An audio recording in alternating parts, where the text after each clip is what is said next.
really in their sense.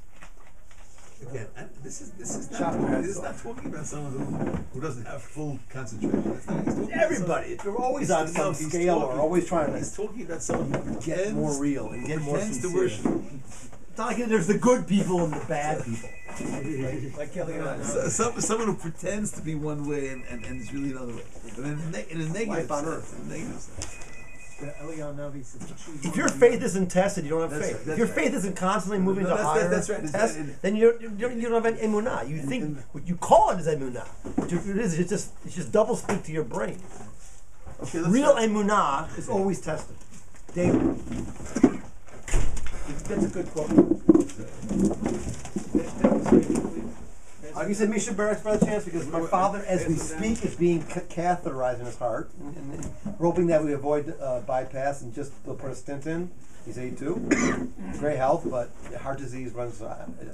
Misha Barak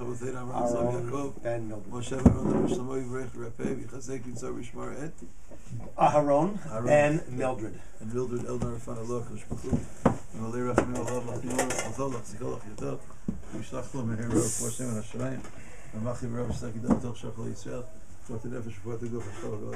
Amen. He has such a close family member with such a good heart. First of all, he's a tremendous physician. He's so very busy. Let's learn the Haftarah. Okay. Thank you. Ben, I'm here. He's going to record, guys. I'm starting already. You're on YouTube. Oh no. Oh no.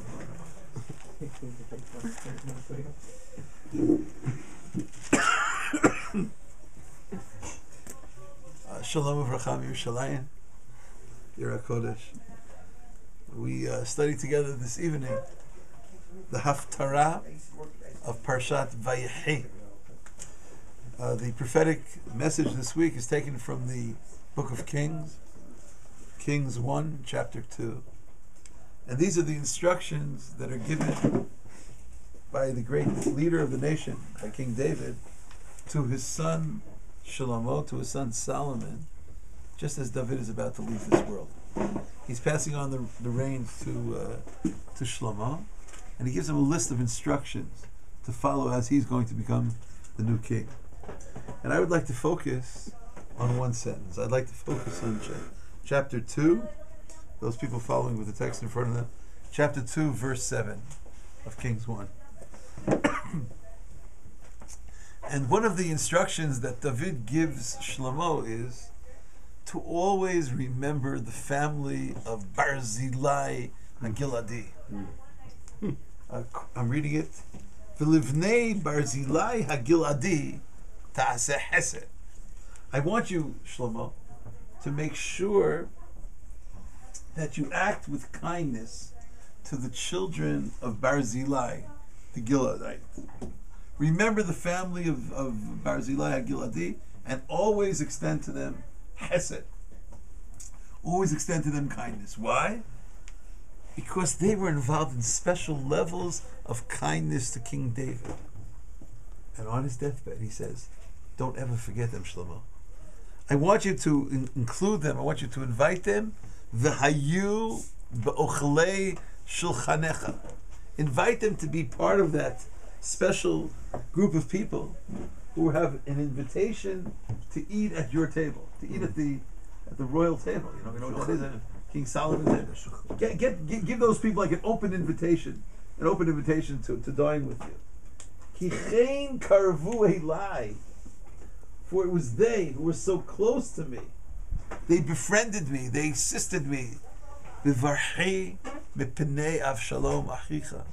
Anybody who studied the book of Shmuel remembers one of the great tragedies in the book of Shmuel is when King David was being pursued by his own son, by Avshalom.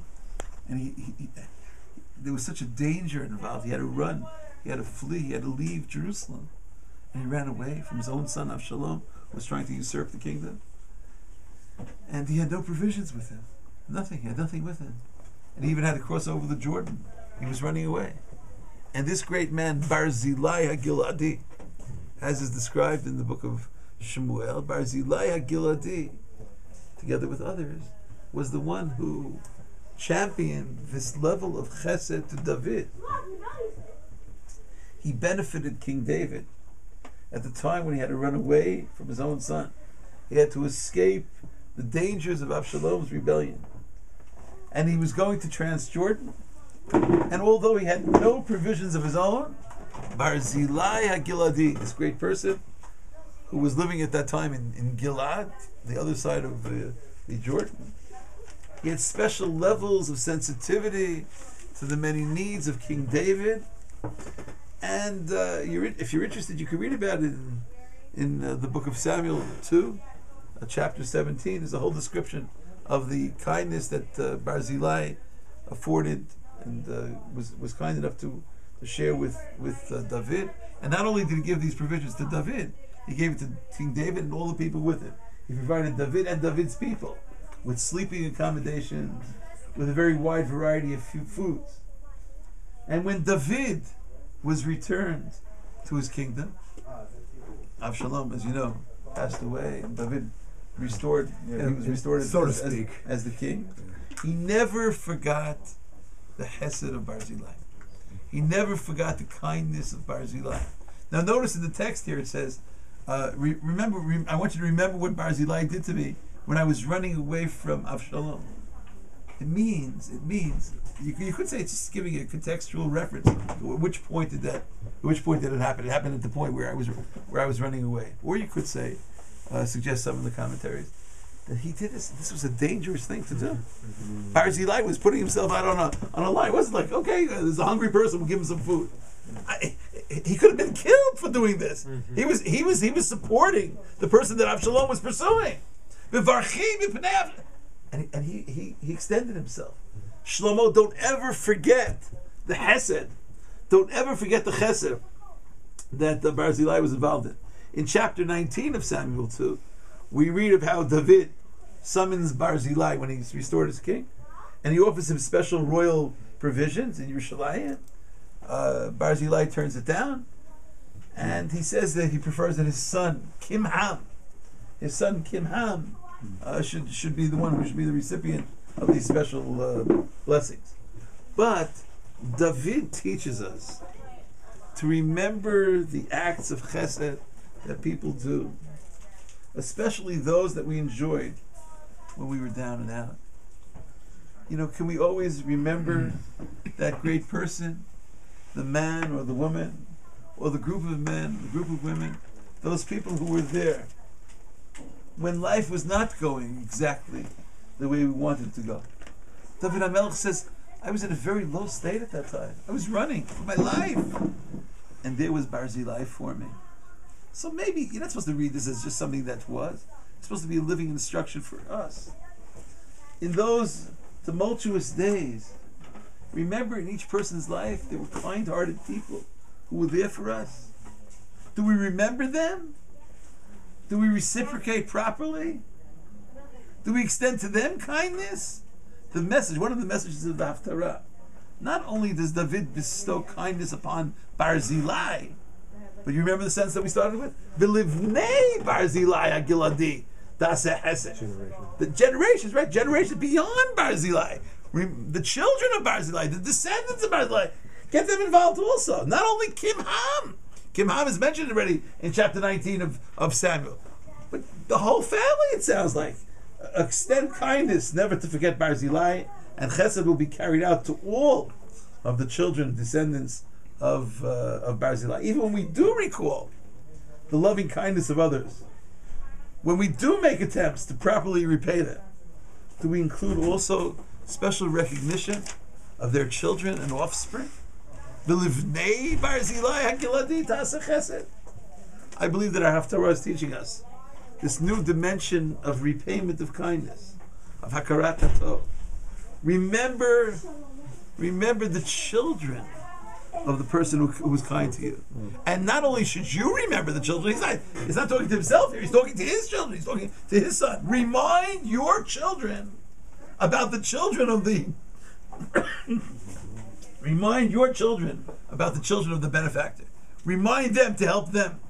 It's like 2 generations, right? The second generation of the person who was receiving the kindness should remember the second generation of the people who If Hashem remembers kindness, maybe we should too. Amen. It may be important to note that the Midrash points out that in the 19th chapter of Samuel 2, wherein we read how David makes special attempts at trying to repay Barzillai for his kindness, the Midrash notes that the name Barzillai is repeated over and over and over and over again. You're interested? Chapter 19, Samuel 2, read sentences 32 through 40. Ubarzillai hagiladi, Ubarzillai zakein ma'od, Yarad, Barzillai Yarad, Vayomer HaMelech al Barzillai, Vayomer Barzillai, Vayishak HaMelech Barzillai. 5 references to Barzillai within a few sentences, when it's clear that we're talking about Barzillai. And we have a law in Bible that we try to have a very precise and short forged version of the sentence. The law of conservation of space applies to Tanakh. Why the need to repeat the name 5 different times? The Midrash teaches in Breshit Rabbah 58:8, Amar Rabbi Yudan, Chamesh Pa'amim Katuv Barzillai Keneged Chamisha Sifrei Torah. The 5 references of Barzillai parallel the 5 books of Moses, the 5 books of Torah. What's the connection? L'lamedcha shekol mishu machil prusal tzadik ki iluhum kayem chamisha sifrei Torah. To teach you that when you feed a pious person, that's what he did. He gave food to a very pious person, King David. Anyone feeding a pious man, anyone providing provisions for a tzaddik on some level has already accomplished and should be viewed as if he or she has fulfilled the entirety of Torah, the 5 books of Torah. Barzillai is in a certain sense Breshit, Shmot, Vayikra, Bamidbar, Dvarim. No favor should ever be forgotten. Even a small favor that someone does for us should be etched in our memory banks forever. Remember the teaching in Avot the Rabbi Natan. I think I wrote down which chapter it is. Yes, it's chapter 41 of Avot the Rabbi Natan. Teaches us never to underestimate anyone's favors. Im asa lecha chavercha tova kim'a yehei be'einecha harbe. If someone did you a small favor, consider it to be a very large favor. May we all learn from David's instructions in our Haftarah how to always remember the many forms of kindness that each of us has benefited from in his or her life. May we remember the names of the benefactors, and may we always have special places at our tables and in our hearts and in the tables of our children and in the hearts of our children for all of those who are involved in these great levels of kindness, for all these chesed kindness doers. As David says, L'livnei Barzillai ta'aseh chesed v'hayu ba'ochlei shulchanecha. Include them and those people who will be able to benefit from the food of the royal table. I'd like to mention that I was made aware that there's a whole group of people who follows our teachings in a different part of the world each and every week, and especially people such as Benny Berlin and his whole chevra. We greet them from Yerushalayim all the time, even if we don't mention their name. We're together, and we hope that forever we'll be able to study. Shalom Bracha, thank you so much for listening.